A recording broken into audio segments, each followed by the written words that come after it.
right now on Higher Journeys with Alexis Brooks. Who do you feel that's in the public eye right now is a clone? I know, just a basic question, but who do you think is? Yeah, I mean, at this point, it's like who's not a clone because Really? It's it's that it's it's common? pretty wild. So the number one thing that you want to look at, there's actually two things that you can observe. And I'll Mhm. drop a couple names, but there's two really big things that you want to observe when it comes to sort of spotting a clone, right? One is a really big change in their appearance. And typically before they come out and sort of show off their new face, in a sense, they'll be kind of out of the public eye for a couple of months, 6 to 8 months, maybe even a year or two. And then they'll come out and they'll look like a completely different person.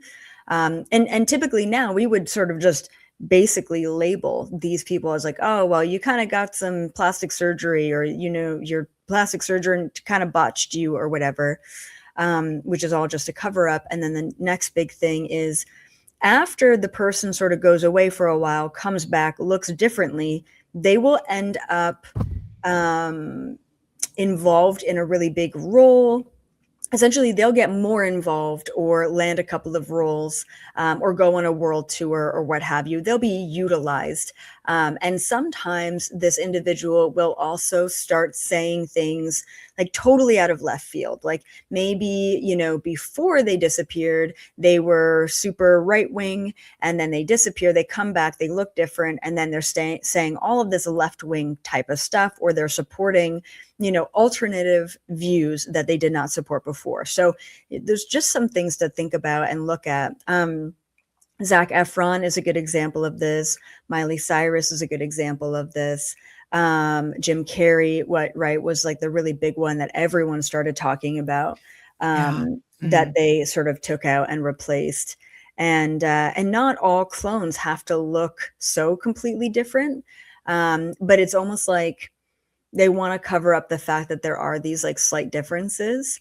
Kate Middleton ended up getting cloned and replaced, but she looks almost identical to her original body, which is, it's not as obvious, right? But there was that disappearance and then the health crisis and all the things to explain the weird AI video or whatever. So yeah, there's definitely, if you want to look for it, there are the signs. What about the originals? Are they aware of it? Where are they? Yeah, so most of the time they will kill off the original Really? individual or body. Back in the day, they used to actually keep the original around and sort of MK Ultra program them and usually give them a lot of different drugs and prescriptions to kind of keep them dulled down. And then they would use both the clone and that person, sort of depending. Now the clone technology is pretty good at a point where they don't even need to keep the original around anymore. You're obviously familiar with Dolly, right? The sheep from that Mhm. was the original, not the original, but one of the first experiments that was, brought to the public domain, if you will. Do you feel that this is where they were going from the beginning? That just like they try experiments on rats first, and then invariably they want to bring it to humans. But was this the plan all along? You think? Yeah, what's fascinating about Dolly, right, is that we haven't really heard much from that program since then. Mm, And if they were able to true. create an identical sheep, then like what else does that mean? I do know that there are celebrities who pay, I forget what it was, I think it was like $50,000 or $80,000, and they can clone their pet, which is pretty wild. Yes, I think I I've mean, heard about that. the funny thing about that is, yeah, okay, you have the same body, but the soul is completely different, right? Most Absolutely. likely the same soul does not hop into the same body. Is there a soul at Um, all, though? I'm sorry, I didn't mean to cut you off, but is there a soul in the clone? Yeah, okay. So it's fascinating how they do it. They essentially have a machine that transfers a consciousness into the body. They've tried to do a soulless body, but it just never works. Like basically the body ends up breaking down.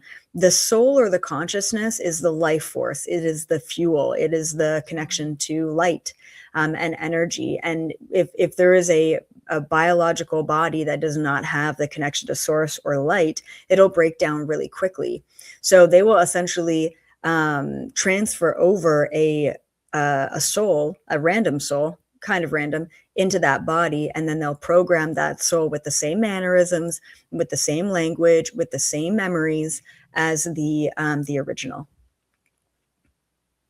I'm just thinking about some of the people that we see walking around today, Elizabeth.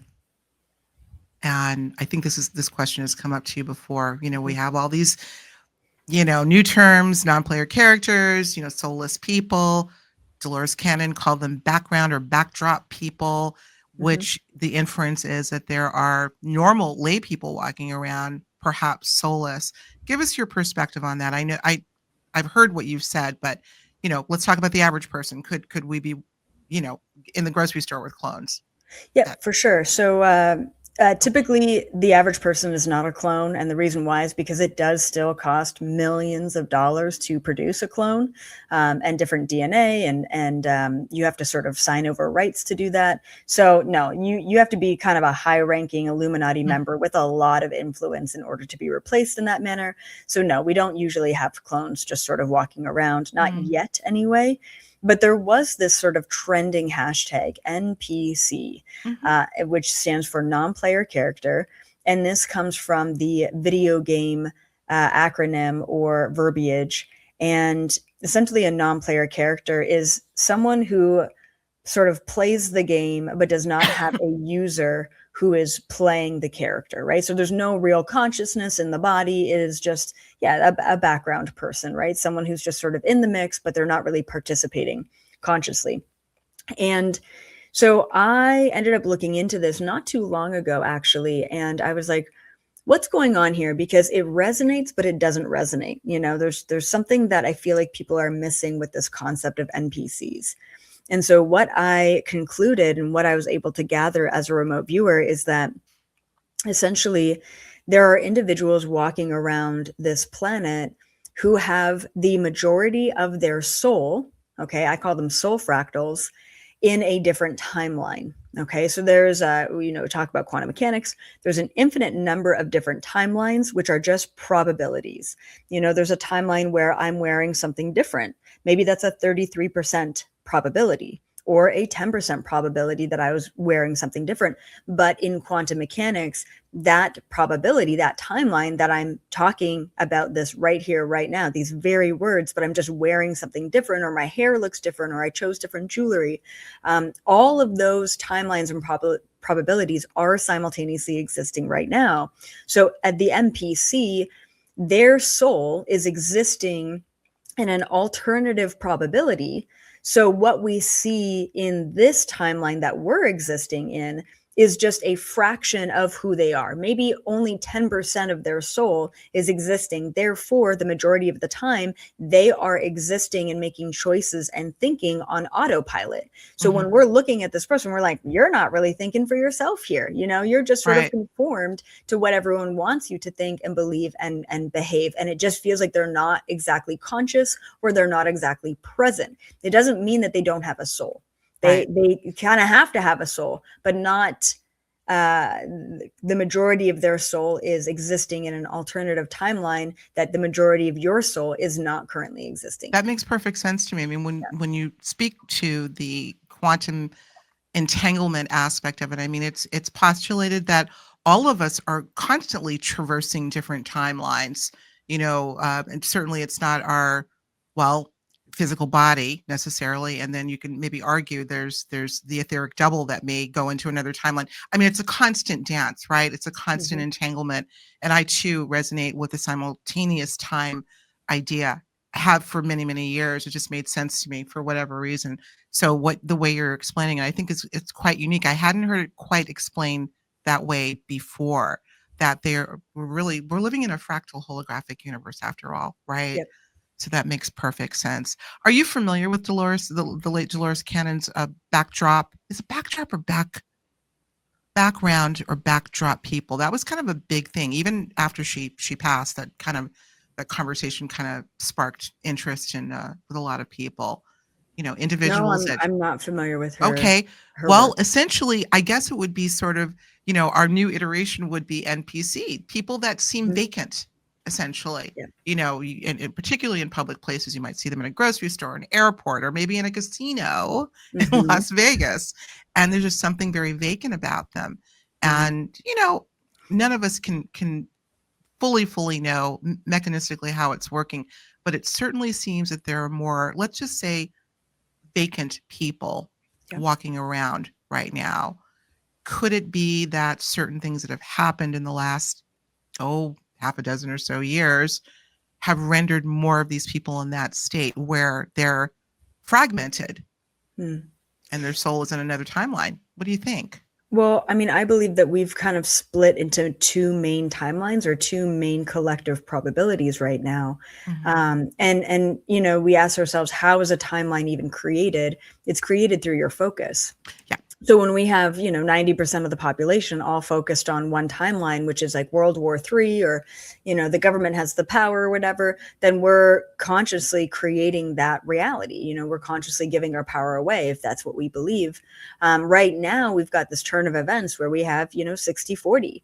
Maybe 60% of the population is still living in this doomsday World War III type of apocalyptic timeline where, we're losing the battle and they are winning. And then we've got the 40%, which is us right now having this conscious conversation, questioning the narrative, breaking through this matrix and creating a brand new paradigm and reality through our focus, which is actually, no, there are good things on this planet. There are good people on this planet. Absolutely. And we all deserve access to human rights, to food, to safety, to security, to fresh water. And things like that. And the planet Earth deserves that respect as well. And therefore, we are creating that as a timeline, as a probability. So you and I might experience NPCs in a different way, but the NPC themselves, the majority of their soul fractal is living in a reality where 80%, 60% of the people around them are all with them there. Absolutely. And it's Yeah. us that are the NPCs in their timeline, which is pretty wild.